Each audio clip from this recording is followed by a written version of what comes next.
Welcome to the Skordle State Championship Roundtable. My name is Michael Swisher, sitting alongside Coach John Hardaway of the Cashin Wildcats and Coach Randy Turney of the father of two state championship coaches. That's how you're going to be known for the rest of your life. And again, I know you're happy of that. And we're going to break down the Class 3A title games that are going to take place here at State Fair Arena on Saturday.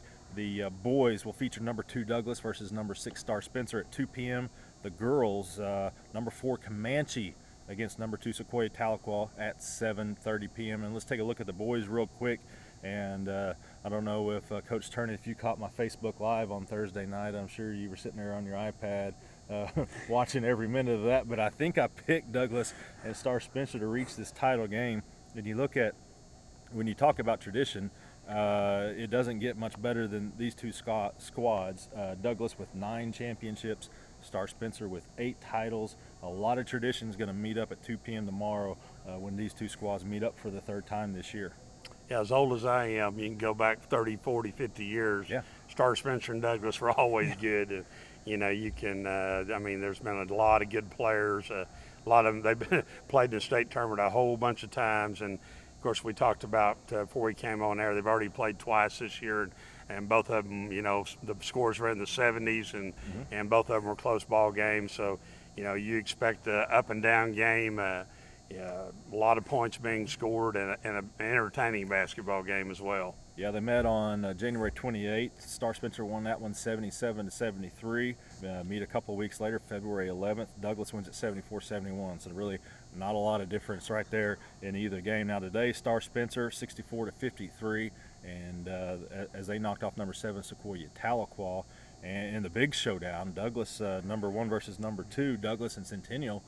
Really, in the game we didn't get to see because these took place at Southern Nazarene University, but Douglas 60-45, very impressive with the win over Centennial. And Coach Hardaway, I know you kind of kept an eye on the area that Star Spencer came out of because it did feature not only Centennial, but it featured OCS and Riverside and Hennessy. I mean, they came out of, it had to be by far the toughest area in the state, and Star Spencer is the one that came out of that one, the winner. So really an impressive run right now for the Bobcats. Absolutely. I mean, like Coach T said, two teams with a lot of tradition. They know each other really well. I mean, those players know each other. Those coaches know each other. They know each other's style. And they're going to have the rubber match here tomorrow. It'll be, I expect nothing but really highly entertaining basketball to watch between those two teams that are very comfortable playing here against each other, familiar with each other. Lots of tradition. Douglas, the win today over Centennial, really impressed me just because it was a pretty wide margin, and it seemed like at least by the end. And so you look forward to it. You want to talk impressive, probably one of the more impressive streaks you'll ever see. Douglas right now, 20 state tournament wins in a row. The Trojans won 5 titles in a row from 2010 to 2014. Missed the state tournament 2015, won it in 4A last year, drops down to 3A this year, but 20 state tournament wins in a row. That is getting it done. That's just hard to imagine right there. Now on the girls' side, a bit of a surprise. We were denied number 1 versus number 2. That's because number 4 had something to say about that. And Comanche last year came in not getting a lot of respect and got to the semifinals. This year comes in undefeated. But still ranked number 4 in the state, so not a lot of people were talking about Comanche. But here they are, 27-0, and they knock off Adair 55-52, thanks to the freshman Brooklyn Bain sneaking in, getting an offensive board, and putback, gets fouled with 1/10 of a second left, so Adair can't get a shot off to win it as Bain completes the 3-point play.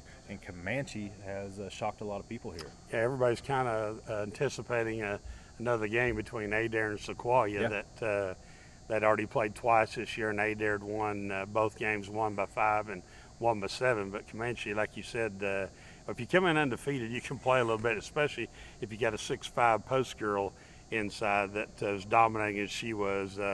She caught some tough passes tonight with double teams on her and was able to stick them back. And of course, her presence on the defensive end, she may not block a lot of shots, but she changes a lot of shots. And I got to watch them play last night out at Carl Albert against Chisholm, and they just dominated the Chisholm game. But they're really well balanced. They got a really good quick point guard. They got some shooters.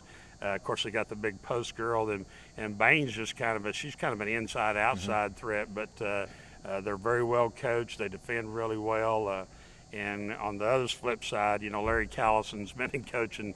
I've known Larry for a long time, does a great job. The Sequoia girls are just really long and athletic, play a 3-2 zone and get up and down the court.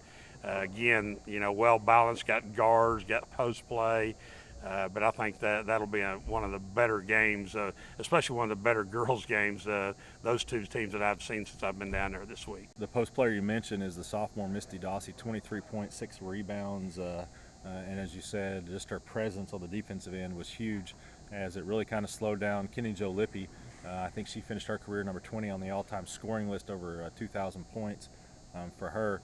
But she finished with 21, but most of those came in the first half. And when we talk about Sequoia Tahlequah and the balance, 2 years ago when they won it, I believe Cena Hayes had 33 points in the title game. She scores 5 tonight. They get balanced scoring from elsewhere. Alexis Keys with 17 points to lead the way, but it's just a different group right there. And when you got that kind of balance, it's tough to key on. It's tough, and I'm really interested to see what wins out. Is it Sequoia's guards and shooting the three and the pressure, or is it the inside play of Comanche? And we kind of have a good feel for it, probably middle of the second quarter, kind of which direction it's going to go and which one's going to kind of play out through the rest of the game. Is it going to be the post play with Comanche? And they're comfortable. They can go up and down too. Yeah. But Sequoia really wants to get up and down and shoot the threes and kind of see what pace of play ends up winning out between these two teams. I'm really looking forward to it. All right, we'll find out at 7:30 p.m. That is the girls' title game, and again, the 3A boys play at 2. The boys, number 2 Douglas versus number 6 Star Spencer, and then the girls' game again, number 4 Comanche versus number 2 Sequoia Tahlequah. That at 7:30 p.m. Once again, this is your 3A championship preview roundtable. My name is Michael Swisher. This is John Hardaway and Randy Turney. We'll see you at State Fair Arena.